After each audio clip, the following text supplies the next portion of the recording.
Welcome to Let's Talk with Teresa Ann. I am your host, and I am so grateful you're joining me on today's episode. So make sure you have your cup of coffee or your hot tea.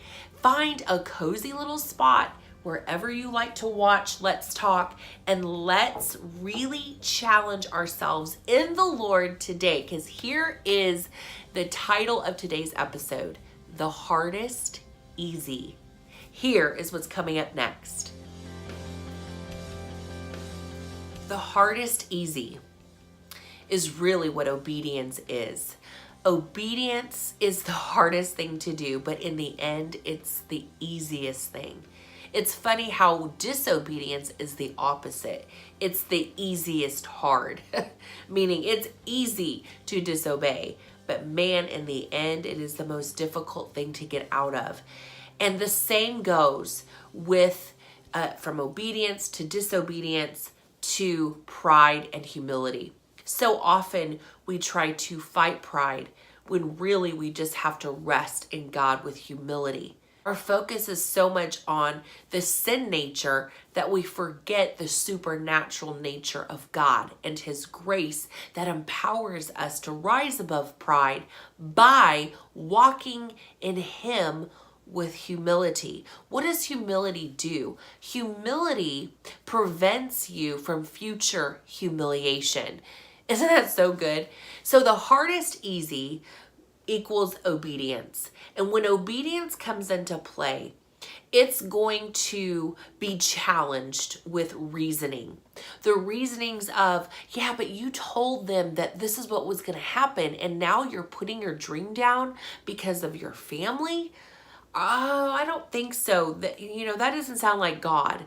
But when God says to you, put it down because I'm going to do something with that later that you could never do on your own.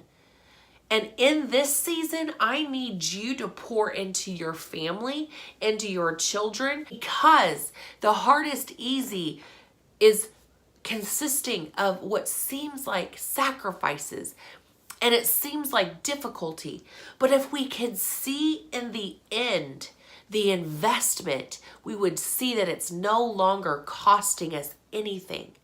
But in the end, it's actually adding to everything with exponential blessings that we can never imagine. See, so often we see from this moment right now, which is why this world lacks character and integrity, because we're focused on right now. We're focused on the big check today. We're focused on the moments of right now, when really the hardest easy, the obedience, will cause us to feel like we are missing out and that we're not getting to do what everyone else is doing. We have to remember that our greatest investment are in the very gifts that are right there in front of us. What is your gift? Is your gift your marriage? Is your gift your children? Are you so focused on your dream that your dream doesn't allow you to enjoy your today, which was someone else's dream? You are literally probably living out a dream that someone else is desperately praying for. And it doesn't mean you put down the dreams that God has put within you, but I want to tell you this, and I want to challenge you with this, and myself. God is the greatest dream. He's the one we get to chase. We don't chase our dreams. That's how we get further away from Him. We chase our God. And it's not that He's running from us. We're just getting to run with Him. He is our dream. He is our destiny. He is our journey. And He is our destination. And He is our right now. And when we can realize that's who He is, then the hardest easy will become the easy. The obedience will no longer feel like it's costing you anything, but you'll realize you're investing in something that no one can steal from you. There's a saying that my husband often says, and he got it from someone, and I don't even know who the actual quote is from, I've looked it up, but here's the quote. In order for your light to shine furthest, it must shine brightest at home. Think about that today. Here are some great scriptures to meditate on when it comes to the hardest easy.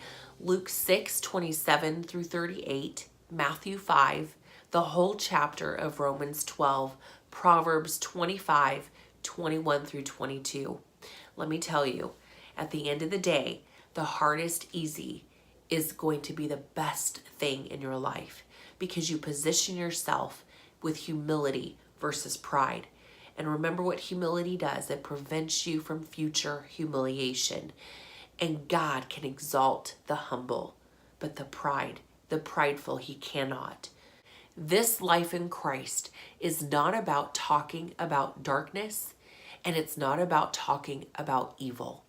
Instead, this life in Christ is about shining the light of God through us in the midst of the darkness, so the darkness grows more faint as the light of God brightens wherever we go. And it's not about us talking about evil to resolve evil. It's to overcome evil by doing good. Remember, this show is all about bold inspiration, revealing God's goodness. Thank you for liking, sharing, and subscribing to both my YouTube and podcast channels. If you would like to give some suggestions on what you would like us to talk about on Let's Talk with Teresa Ann, simply email us at letstalktv74@gmail.com.